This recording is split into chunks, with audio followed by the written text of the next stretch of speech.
जय शिवराय मित्रांनो, दर रविवारी पार्टी करतो. तर आज पण रविवार आहे, पण ह्या रविवारी आले ते म्हणजे महाशिवरात्री. तर आता नॉनव्हेज तर काय करू नाही शकत, त्याच्यामुळे भेलचा प्लॅन ठरलाय. तर आता हे बघा, ही सर्व आपली गँग आहे. भेलचे सर्व सामान पण आणून झालंय आणि कारागीर पण आलाय. बघा, हा जो सरी पाठवतोय तो आपला कारागीर आहे. आणि नंतर मग भेल बनवायला घेतली. कांदा, टोमॅटो, मिरची सर्व सामान जे होतं ते सर्व कापून घेतलं. नंतर मग भेल बनवायला घेतली. आमच्या गँग मध्ये पार्टी कसली असो, कारागीर फिक्स आहे, तो म्हणजे मथुर. आणि नंतर मग लास्टला शेव टाकून झाली भेल रेडी. आणि मग बसलो भेल खायला मस्तपैकी.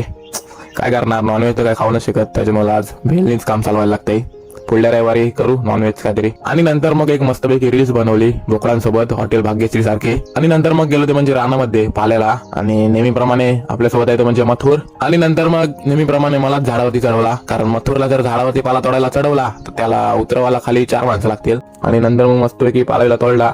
आणि झाडावरती कोटे होते मुंग्यांचं, ते नेमकंच कोटे फुटलंय. ह्या जर मुंग्या माझ्या चावल्या तर माझी चांगलीच सुजवतील. आणि नंतर मग पाला तोडला, मस्तपैकी बांधून घेतला. आणि मग गाडी जवळ आलो. आणि आता पाला एवढा झालाय की मला बसायला पण जागा नाही. पाल्याच्या वर बसायला लागेल. आणि हा आजचा मिनी ब्लॉग दिसून होतो. Tata, bye bye.